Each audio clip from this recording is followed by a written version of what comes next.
Hello everyone. आज हम trigonometry से रिलेटेड क्वेश्चन पे देखेंगे। ये क्वेश्चन काफ़ी इम्पोर्टेंट है।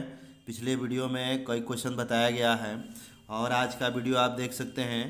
क्वेश्चन है कि एक टावर के आधार से जाती हुई एक रेखा पर ए और बी दूरियों पर स्थित दो बिंदु हैं। एक जो बिंदु है ए मीटर की दूरी पे है, दूसरा बी है। टावर से कह रहा है कि बिंदुओं से टावर की चोटी के उन्नयन कोण एक दूसरे के कोटि पूरक हैं।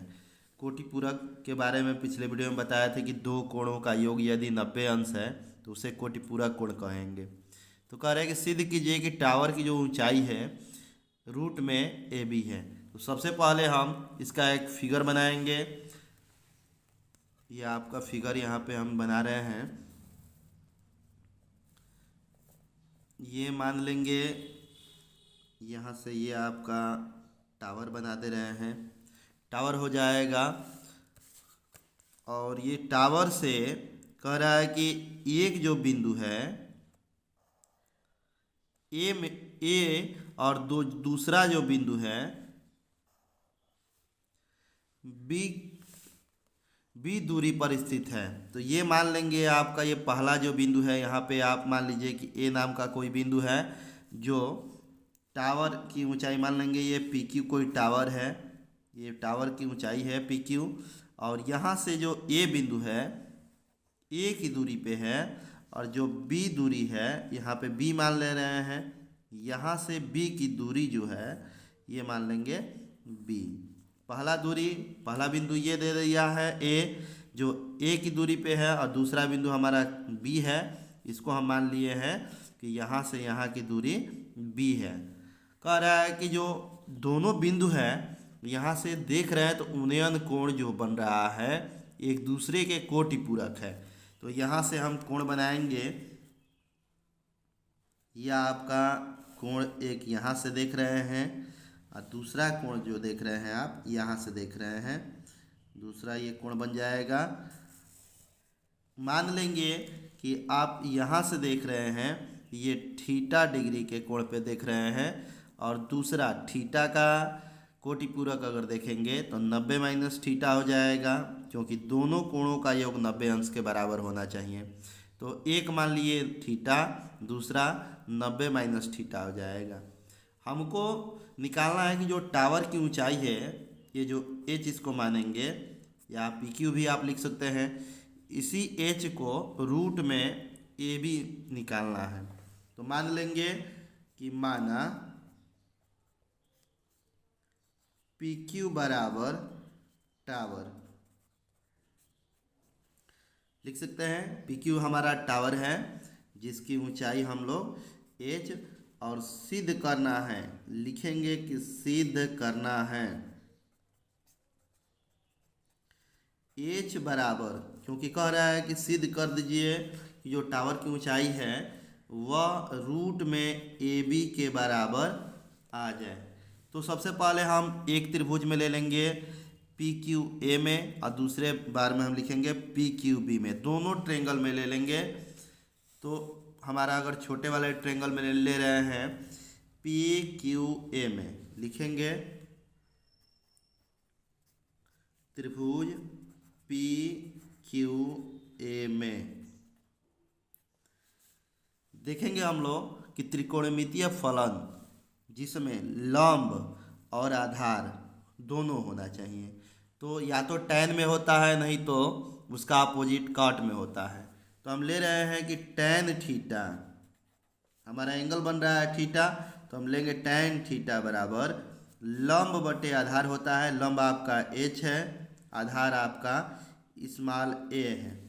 ये टैन थीटा का वैल्यू हो जाएगा। इसको आप इक्वेशन फर्स्ट मान लेंगे। अब इसी क्रम में आपका दूसरा जो ट्रेंगल है पी क्यू बी है, तो दूसरे ट्रेंगल में हम ले लेंगे पी क्यू बी में, लिखेंगे त्रिभुज पी क्यू बी में। पी क्यू बी में ले रहे हैं, इसमें भी हम टैन थीटा ले लेंगे और थीटा का वैल्यू यहाँ पे देखेंगे। जो कोण बन रहा है 90 माइनस थीटा है, तो आप लिखेंगे कोण 90 माइनस थीटा। ये आपका टैन 90 माइनस थीटा बराबर लंब बटे में आधार, ये आपका आधार बी क्यू है जिसका वैल्यू बी है, तो लंब हमारा एच है, आधार आपका बी हो जाएगा। अब यहाँ पे देख रहे हैं कि tan 90 माइनस थीटा क्या होता है, तो आप जानते हैं कि tan 90 माइनस थीटा बराबर होता है कॉट थीटा। कॉट थीटा बराबर एच बटे बी, या आप लिख सकते हैं काट का अपोजिट होता है tan, अगर इसको हम tan के रूप में तोड़ रहे हैं tan थीटा लिखेंगे, tan थीटा 1/tan लिख सकते हैं, 1 में tan थीटा, क्योंकि काट थीटा बराबर होता है 1/tan थीटा बराबर एच बटे बी, या आप क्रॉस मल्टीप्लाई कर सकते हैं यहाँ पे। यहाँ से आप tan थीटा का वैल्यू निकाल लेंगे, लिखेंगे एच tan थीटा बराबर, देखिए यहाँ से मल्टीप्लाई किया गया है एच tan थीटा, बी से 1 में करेंगे तो बी होगा, या आप लिख सकते हैं tan थीटा बराबर बी, ये गुणा में है भाग में जाएगा बी बटे एच, यह आपका समीकरण नंबर दूसरा हो जाएगा। यहाँ आप देख रहे हैं कि समीकरण फर्स्ट में tan थीटा बराबर एच बटे ए लिखे हैं, और यहाँ देख रहे हैं कि tan थीटा बराबर बी बटे एच। दोनों समीकरणों से यहाँ देख रहे हैं कि tan थीटा दोनों समीकरण में है, तो लिखेंगे कि समीकरण 1 व 2 से, समीकरण 1 व 2 से tan थीटा हमारा इसका भी बराबर है, tan थीटा इसके भी बराबर है, यानी कि हम कह सकते हैं कि ये जो h बटे ए है b बटे एच के बराबर हो सकता है, तो लिखेंगे h बटे में a बराबर b बटे में h। आप क्रॉस मल्टीप्लाई करेंगे, जैसे h से h में आप मल्टीप्लाई करेंगे क्रॉस मल्टीप्लाई, और a से b में करेंगे तो ये आपका हो जाएगा h स्क्वायर बराबर A B, that's why h equal to आपका हो जाएगा रूट में ए बी। और क्वेश्चन कह रहा है कि सिद्ध भी कीजिए कि, ये आपका आंसर हो जाएगा कि जो ऊंचाई है टावर की, अब देखिए यहाँ पे सिद्ध करना है कि टावर की ऊंचाई रूट में ए बी है, ये आपको सिद्ध करना था कि ऊंचाई जो है एच, वो जो एच का मान आएगा रूट में ए बी के बराबर आएगा, और हम लोग यहाँ पे प्रूव कर चुके हैं कि ऊंचाई जो है, ये देखिए आप ऊंचाई ए बी, अतः लिख सकते हैं आप कि अतः टावर की ऊंचाई बराबर रूट में ए बी, ये आपका प्रूव हो गया। इसी क्रम में हम लोग दूसरा क्वेश्चन देखेंगे, ये काफ़ी इम्पोर्टेंट क्वेश्चन था।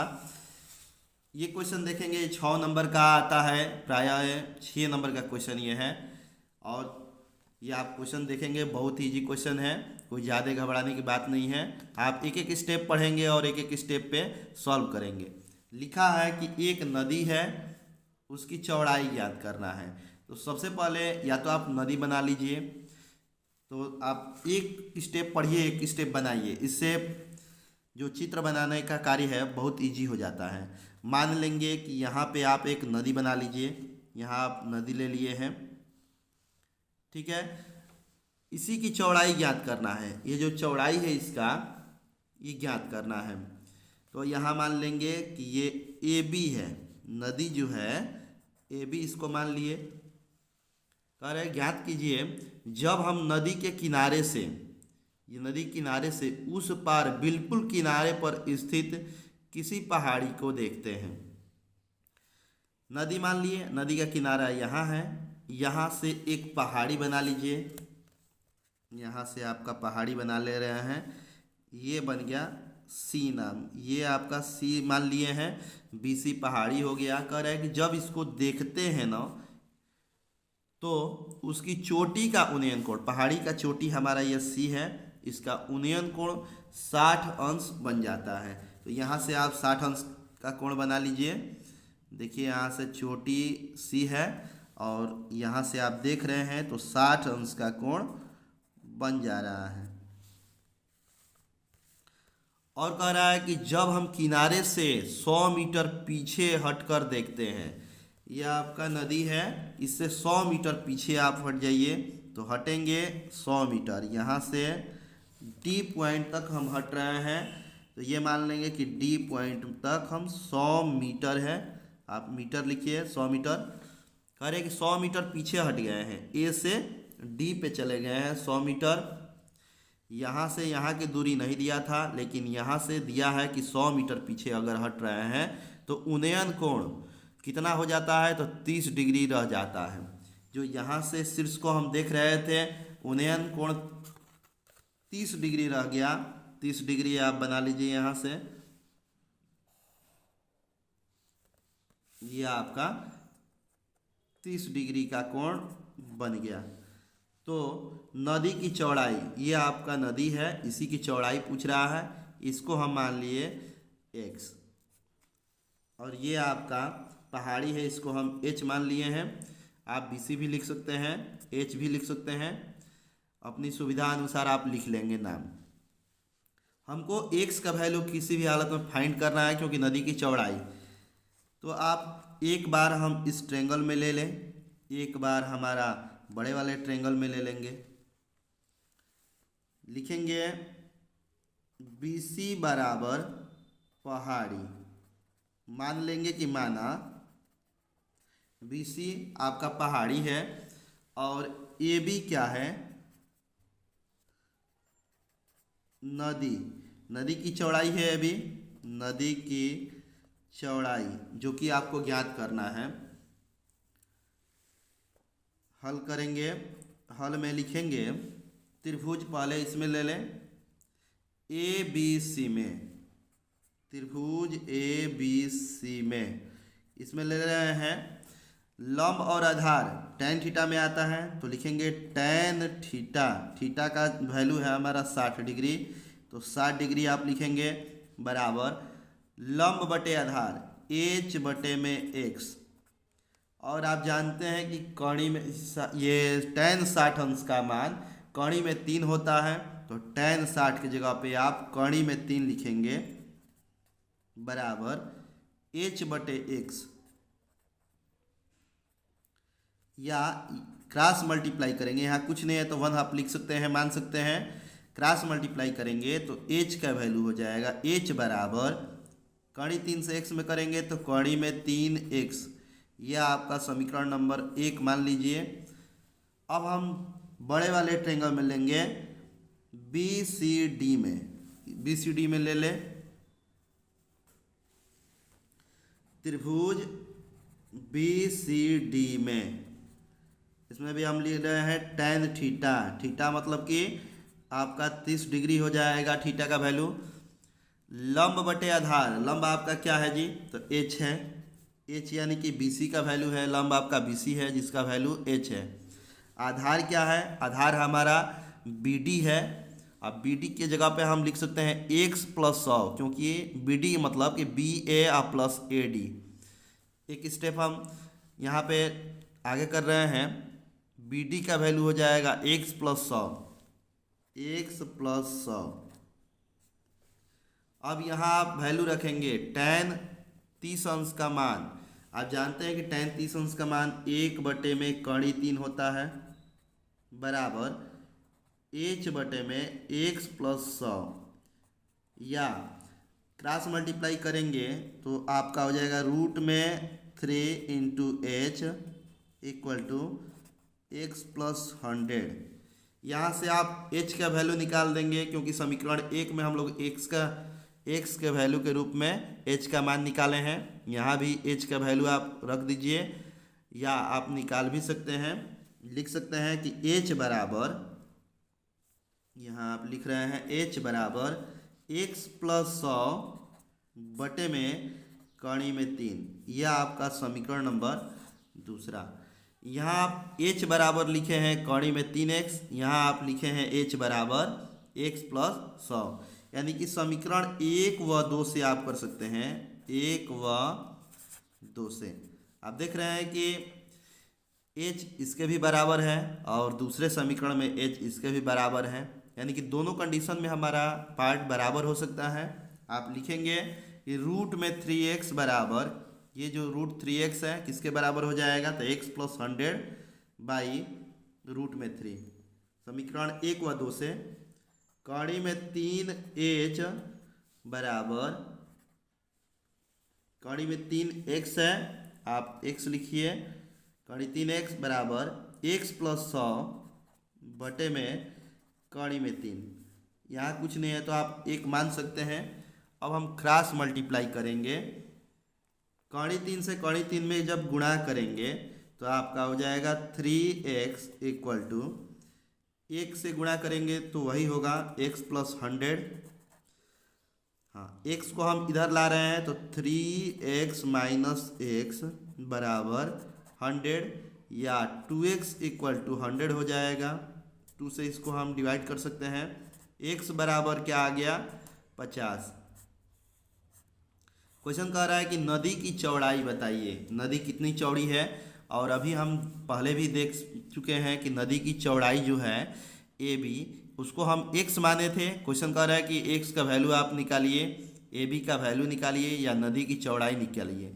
तो हम AB को x माने हैं और x का वैल्यू कितना आ गया, 50 आ गया। तो आप लिख सकते हैं कि नदी की चौड़ाई, इसलिए नदी की चौड़ाई बराबर 50 मीटर, यह आपका आंसर हो जाएगा। 50 मीटर आपका आंसर हो जाएगा। ये क्वेश्चन है 6 नंबर का, ये क्वेश्चन आता रहता है, आप देखेंगे, क्योंकि ये क्वेश्चन अगर आप सही तरीके से कर रहे हैं, चित्र आपका सही होना चाहिए। अगर आपका चित्र फिगर अच्छा है, ये जो चित्र बनाने का तरीका आपका सही है, तो क्वेश्चन भी आपका सही जरूर होगा। अगर आप एक भी स्टेप चित्र में गलत कर रहे हैं तो आंसर कन्फर्म है कि गलत आएगा। तो आप एक एक स्टेप पढ़ेंगे। इसको करने का तरीका है कि आप, जैसे हम बताएं कि एक नदी की चौड़ाई ज्ञात करना है, मैंने एक नदी बनाया तो एक स्टेप पढ़े, एक स्टेप बनाए। फिर कह रहा है कि नदी के किनारे से ये जो पहाड़ी था उसके शिखर को हम देख रहे थे तो 60 अंश बन रहा था, एक स्टेप हम बढ़ाए। फिर कह रहा है कि इसके किनारे से 100 मीटर पीछे आ गए और फिर इसको देख रहे हैं तो 30 डिग्री का कोण बन रहा है। तो दोनों कंडीशनों में हम AB की चौड़ाई यानी कि नदी की चौड़ाई ज्ञात करना था, तो हमने ये चित्र बनाया। कहने का मतलब ये है कि आप लोग एक एक स्टेप पढ़िए, उसके बाद ये चित्र बनाइए। कंफर्म है कि 6 नंबर आपका 100% आएगा, कोई एक नंबर नहीं काटेगा, क्योंकि मैथ के पेपर में एक भी नंबर कटता नहीं है। आप एकदम स्टेप सही लिखिए, कंफर्म है कि आपका 6 नंबर 100% आएगा। आप इसे पढ़ते रहें। हमारे वीडियो को लाइक कीजिए, सब्सक्राइब कीजिए और कमेंट कीजिए। Thank you.